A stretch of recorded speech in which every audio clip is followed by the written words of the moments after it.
Halo Kunyo, dimanapun kalian berada, bagaimana kabarnya? Gimana? Biji masih aman? Udah subscribe belum? Udah like belum? Udah share belum? Yaudah, kalau belum kita gak lanjut. Ya kalau udah, kembali lagi bersama saya Bills, tentunya orang terganteng di dunia. Sehingga buat kalian semua, jangan sampai lupa untuk selalu merilekskan badan, tenangkan pikiran, kendorkan ulat telur, kecikkan pala biji, tutup pintu, siapkan tisu, dan selamat menonton. Berlatar di sebuah acara pemakaman bos gangster paling berpengaruh di negara Hong Kong yang dihadiri oleh beberapa bos-bos gangster serta para anak buahnya yang sangat banyak, dan juga dihadiri oleh aparat kepolisian yang langsung dipimpin sendiri oleh sang kapten dari divisi investigasi kriminal. Di antara banyaknya hadirin, ada seorang pemuda polos yang baru bergabung dengan gangster kira-kira 3 bulanan, di mana dia bertemu dengan seseorang yang datang dari kota yang sama, sehingga mereka memutuskan untuk ngobrol dan makan bersama. Pemuda polos itu masih terus nyerocos bercerita mengenai kabar yang beredar tentang sosok pria misterius bernama Chen Guilin yang mempunyai ambisi untuk menjadi buronan atau penjahat nomor 1 se-Asia, di mana menurut kabar yang beredar di antara para gangster, sosok misterius itulah yang telah membunuh si bosnya itu.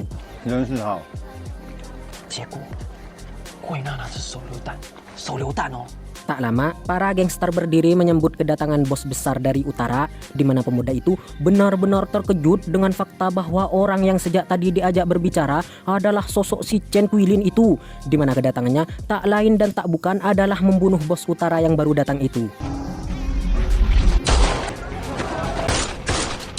Sehabis membunuh, Guilin terlihat keluar santai-santai saja tanpa ada rasa takut sedikit pun, di mana sang kapten yang melihat itu langsung akan menangkapnya karena si Guilin adalah orang yang sangat dicari kepolisian sejak lama.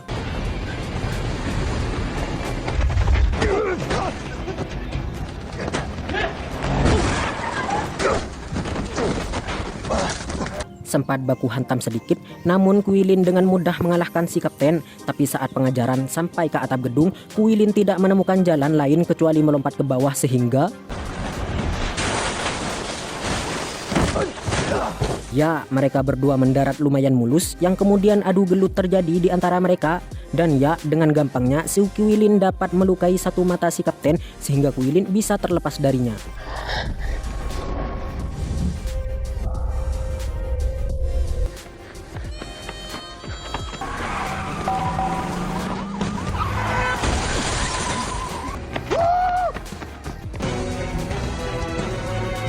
Empat tahun kemudian, terlihat Guilin yang penampilannya agak sedikit berubah dengan kumis dan jenggot di mukanya yang bertumbuh lebat, di mana dia memang sengaja melakukan itu dikarenakan statusnya sekarang merupakan buronan paling dicari.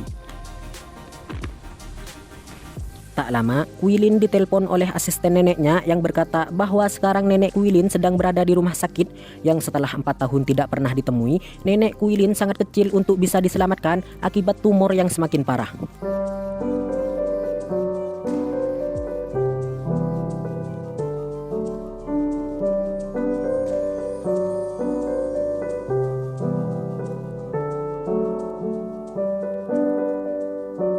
Dan ya, di sebuah warung ayam geprek, si asisten nenek memberikan sebuah tas pada Guilin amanah dari neneknya yang berisi banyak uang serta jam berwarna pink bergambar babi yang biasa digunakan Guilin sejak kecil.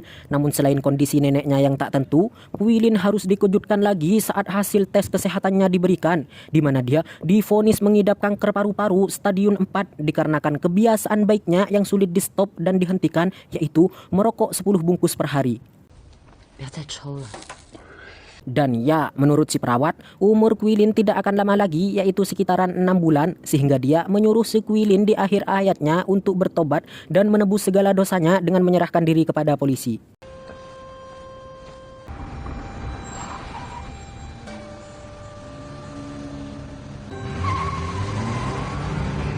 Habis berbincang-bincang, si perawat yang akan datang ke rumah sakit didatangi oleh si kapten bermata picek yang tak lain untuk bertanya tentang Guilin, karena menurut penelusurannya, si perawat ini adalah orang yang sering berbicara dengan si Guilin. Namun karena hubungan dekat di antara keduanya, si perawat memberi laporan palsu untuk melindungi si Guilin. Keesokannya, dia menuruti perkataan si perawat dengan menyerahkan diri ke kantor polisi. Namun karena saat itu para polisi lagi sibuk, si Kuilin malah disuruh harus ngantri juga. Kuilin pun melihat poster buronan paling dicari, sempat bangga karena menyangka dirinya lah buronan paling dicari itu.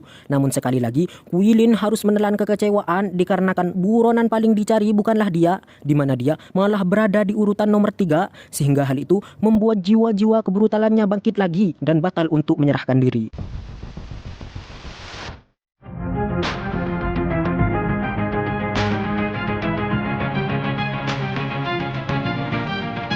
Kemalam harinya, Kuilin datang menemui kawan dekatnya dan memberitahu bahwa hidupnya tinggal 6 bulan lagi, sehingga dia berambisius untuk jadi buronan nomor 1 di Asia, agar setelah mati dia masih akan terkenal.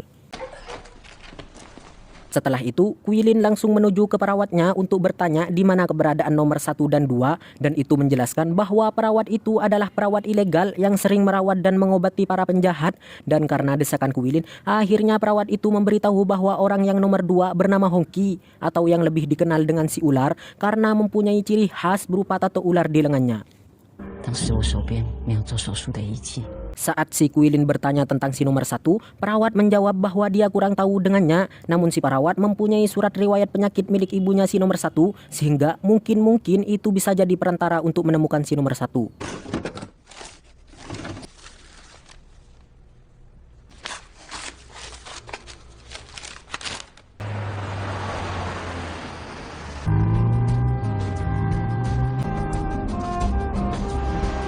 Tanpa membuang banyak waktu, Kuilin langsung menuju sebuah salon tempat kamuflase sehari-hari si ular, di mana Kuilin langsung memesan kamar di hotel seberang salon itu agar Kuilin bisa memantau si ular dari jarak dekat.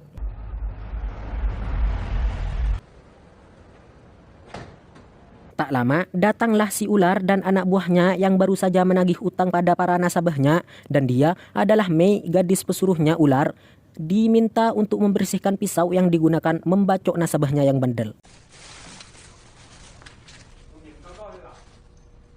Ya, jika kalian itu mengira kurang brutal, kalian akan melihat kebangsatannya, yaitu saat si Mei datang, si ular dengan jahilnya menentuh bokong si Mei yang refleks membuatnya terkejut, sehingga itu membuat si ular ketawa lucu akibat itu. Begitupun anak buah di sampingnya yang dengan polos malah ikut tertawa juga.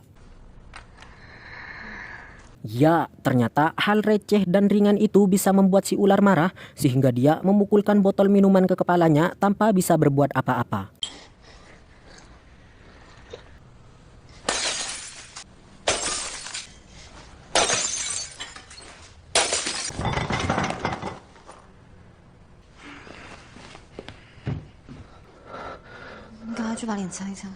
Faktanya, Mei merupakan anak tirinya yang dia rawat sendiri setelah ibunya telah dipenjara. Namun karena saking biadabnya si ular, dia malah menggunakan anak tirinya itu sesuka hatinya.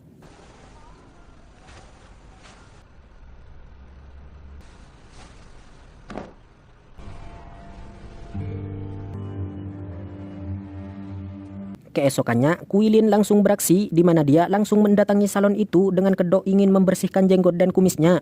Namun saat Mei akan memulainya, si ular datang dan... Ya, rupanya si ular merupakan sosok aki-aki yang gampang cemburuan, di mana dia berpikir bahwa Kuilin hanya datang menggoda Mei, sehingga si ular mengambil pisau cukur itu dan mulai mengintimidasi Kuilin, tanpa tahu di depannya adalah orang yang tak takut terhadap kematian.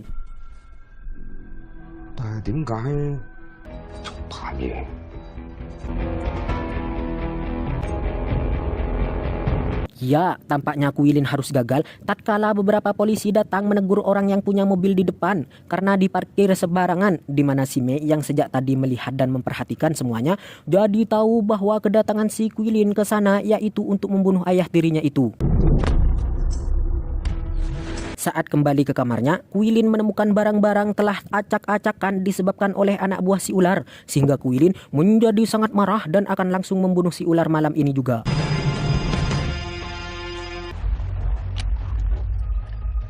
Malam pun tiba, Kuilin pun memulai aksinya, di mana dia melihat dua anak buah si ular lagi makan di warung. Dia pun mendatangi mobil si ular dan melempar sebuah koin agar kepala si sopir muncul keluar, sehingga Kemudian, Kuilin langsung mendatangi kamar si ular yang lagi tengah menggedabah tubuh si Mei, yang akhirnya terjadi pertarungan di antara mereka yang membuat si ular lari terbirit-birit.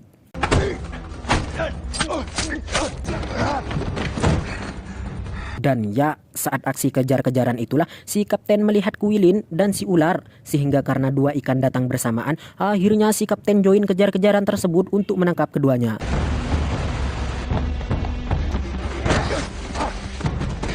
Alih-alih menangkap si ular, dia malah harus diganggu sang kapten, sehingga terjadi gelut di antara keduanya, sampai-sampai harus terjatuh ke sungai dengan keadaan kaki kapten yang patah.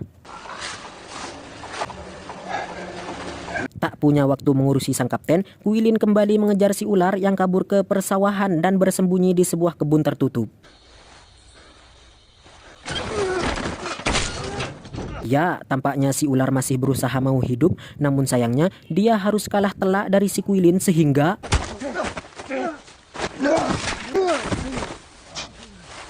Ya, sampai nyawanya berada di ujung tanduk, si ular masih terus bertanya-tanya siapa sosok di hadapannya itu yang dengan mudah mengalahkannya, sehingga seandainya si ular tahu bahwa sosok di depannya mempunyai tujuan menjadi penjahat nomor 1, pasti akan membuatnya shock dengan fakta itu. Setelah itu, Kuilin kembali lagi ke salon untuk menyelamatkan si Mei yang sering tertindas dan mengajaknya pergi bersama. Namun sebelum itu, si Kuilin membunuh kedua anak buah si ular yang masih tertinggal tanpa alasan yang penting-penting amat. Keesokannya di pinggir pantai, Kuilin akan berpisah dengan si Mei, di mana Kuilin memberikan mobil itu pada Mei agar bisa pergi. Dia hanya mengambil jam tangan pink babi pemberian neneknya.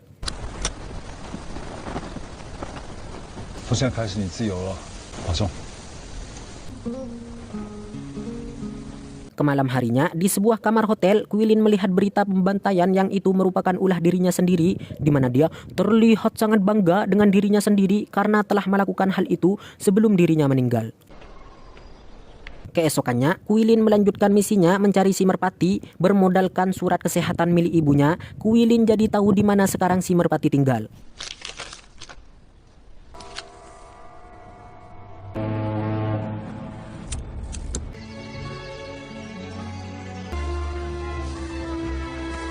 Sampai di tujuan, Kuilin sedikit terkejut dengan keadaannya. Entah tempat apa itu, di sana orang-orang terlihat makan dengan tenang, sandal dan sepatu tertata rapi. Bahkan Kuilin yang merupakan orang asing disambut dan diberi makanan.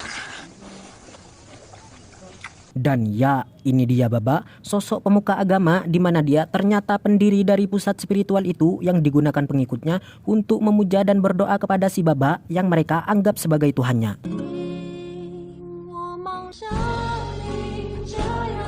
Saat Baba sedang menghampiri pengikutnya, tiba-tiba ya, ternyata Kuilin muntah cairan hitam sehingga dia langsung dibawa ke ruang medis, di mana si dokter yang melihat pil yang dibawa Kuilin, dia langsung tahu bahwa Kuilin mengidap kanker paru-paru, sehingga itu dijadikan kesempatan oleh si Baba untuk mengajak Kuilin dalam memperdalam spiritualnya agar penyakitnya itu sembuh sedikit demi sedikit.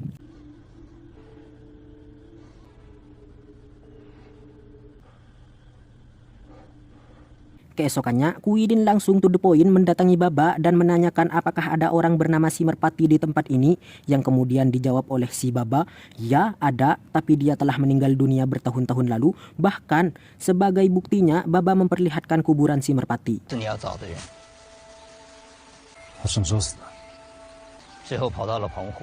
Dengan fakta si Merpati telah mati, dalam artian Kuilin tidak mempunyai tujuan lagi, dia memutuskan untuk mengikuti ajaran spiritual itu dan resmi menjadi pengikutnya.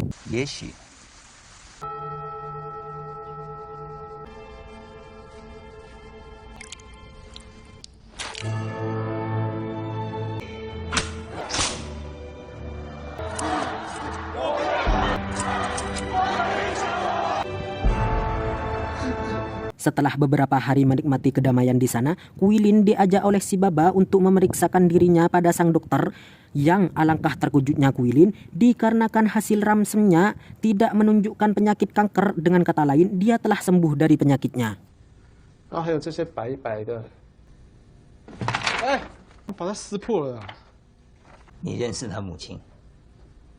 Melihat bahwa si Baba mempunyai mukjizat keajaiban, dia memutuskan untuk benar-benar tinggal di sana, di mana dia langsung mengubur pistol yang akan digunakannya untuk membunuh si Merpati, dan dia langsung membakar semua uang pemberian neneknya yang ternyata dalam ajaran si Baba itu para pengikutnya harus melepas semua duniawinya dan membakarnya dalam tungku ini.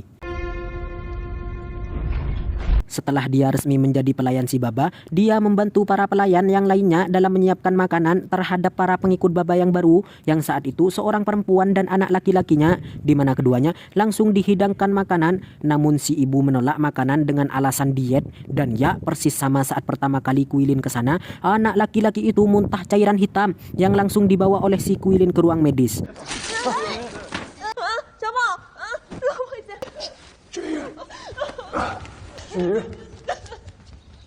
Saat si anak dirawat, disitulah Quilin mulai curiga saat dia melihat 4 pengikut setia Baba ada di ruangan rawat. Selain itu, Quilin melihat sang dokter membawa hasil rangsem miliknya kemarin yang sempat sobek digunakan ulang untuk hasil rangsem anak laki-laki itu. 不吐黑水，应该是体内有不干净的东西。 Melihat ada hal janggal, Quilin memutuskan untuk menelusuri itu dengan masuk ke kamar si Baba, di mana Quilin menemukan ruang rahasia yang ternyata jauh dari kata sederhana, alias ruangan itu sangat mewah bagaikan rumah Elon Musk. Dan ya, hal itu tidak seberapa, di mana Quilin menemukan ruangan yang dipenuhi rak dan ada banyak kotak di sana yang ternyata selama ini harta-harta yang dimiliki pengikutnya yang dikira dibakar sungguhan merupakan sebuah kamuflase agar harta itu menjadi milik si Baba.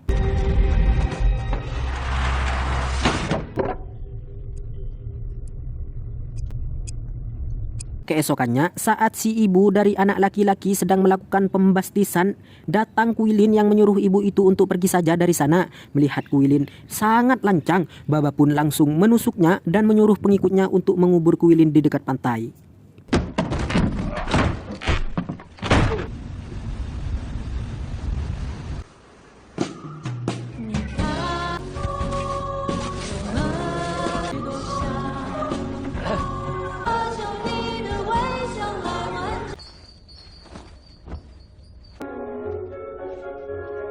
Keesokannya, ternyata Quilin masih belum mati dan bangkit dari kuburnya, di mana dia langsung menggali kuburan si Merpati dan mendapatkan sebuah foto si Baba di dalamnya, yang saat itu Quilin langsung paham bahwa si Baba merupakan sosok si Merpati itu. Pada akhirnya, Quilin kembali mengambil pistol yang dikuburnya di tengah hutan. Kemudian kembali ke tujuan awalnya, yaitu menjadi penjahat nomor 1 di Asia, di mana dia langsung menuju ke pusat spiritual untuk membabat si Baba dan seluruh pengikutnya.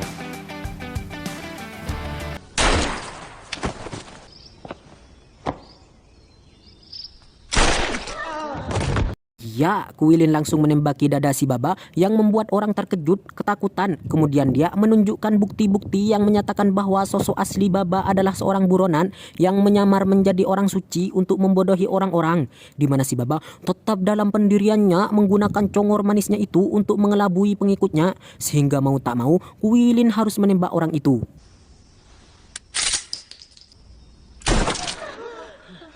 Saat akan pergi itulah, Quilin mendengar para pengikut Baba masih bernyanyi seolah-olah belum cukup bukti yang ia berikan, sehingga si Quilin merasa masih mempunyai kewajiban untuk menyadarkan mereka dengan kembali ke aula dan mengancam orang-orang akan dibantai jika tidak pergi dari sana.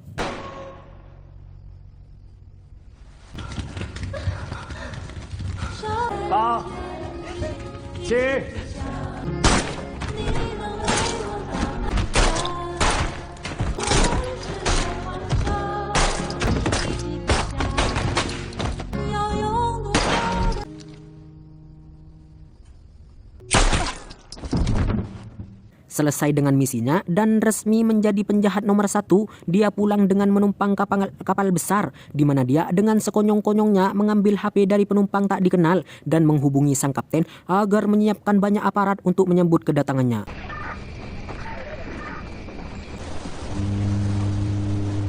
Dan ya, Quilin turun dari kapal dengan wajah bangga dan berseri-seri, di mana dia menyerahkan tangannya sendiri pada aparat untuk diborgol dan menjelaskan nama lengkapnya pada para wartawan.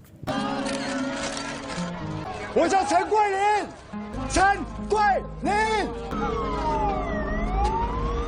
Setelah Quilin ditahan dan akan menunggu persidangan, dia didatangi oleh perawatnya yang telah berubah penampilannya, yang ternyata si perawat mengaku bahwa yang mengidap penyakit kanker bukanlah Quilin, melainkan si perawat itu. Dia sengaja berbohong dengan alasan dia menyesali perbuatannya yang telah menjadi dokter ilegal dan banyak membantu para kriminal, sehingga dia ingin tobat dengan membohongi si Quilin agar dia menyerahkan diri pada kepolisian. 幸好我上了你的当。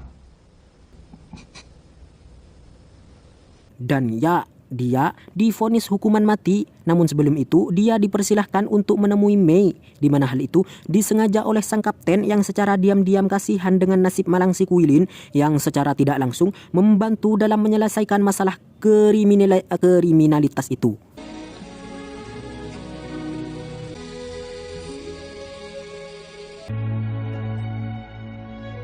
Berlokasi di sebuah gedung kosong di gedung penjara, Quilin akan dieksekusi. Namun sebelumnya, Quilin dikasih makan dulu, bahkan dia dibolehkan untuk ngudut sebatang udut untuk terakhir kalinya, yang kemudian dia dibaringkan dan akan dibunuh dengan cepat agar tidak terasa sakit.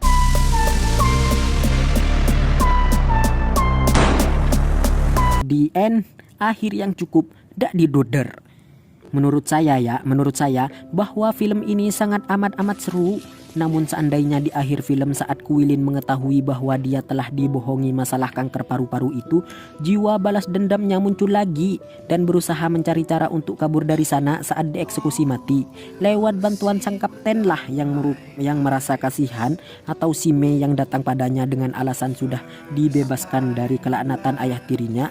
Yang intinya saat si Quilin akan dieksekusi atau saat dia makan atau tengah merokok, tiba-tiba terjadi apa gitu atau dia melakukan apa gitu agar bisa keluar dari sana, sehingga saat Quilin berhasil kabur dari sana, dia resmi jadi buronan nomor 1 bukan hanya sesaat. Dia kabur dari sana dengan wajah bangga yang berseri-seri, juga tawa menggelegar, diikuti instrumen action dan workout di akhirnya. Kemudian film pun selesai. Wah, pasti seru itu. Pesan yang dapat diambil dari film ini, lebih tepatnya dari Quilin saat tahu bahwa hidupnya tidak akan lama lagi, jadi dia meninggalkan jejak yang berarti walaupun jejaknya salah karena agak sedikit membanggongkan. Masa ada orang mau dikenang menjadi nomor 1 penjahat? Ini mengajarkan bahwa setiap orang akan menghadapi kematian, tapi bagaimana kita hidup dan apa yang kita tinggalkan, itulah yang akan dikenang. Jadi, wala tamutunna illa wa antum muslimun. Jangan mati kalau masih belum baik, jangan mati sebelum mengarang kitab 100 jilid, jangan mati sampai melakukan hal luar biasa, jangan mati sebelum menjadi Iron Man, Batman, Spiderman, Superman, user funny face hand, serta sebelum sampai mitik immortal. Dan yang terakhir, tetaplah ingat Allah dimanapun kalian berada. Saya Bills, Direktur Nadia Official, mohon pamit undur diri dan akan bertemu kembali di video selanjutnya. Subscribe lah bang, gua capek bang.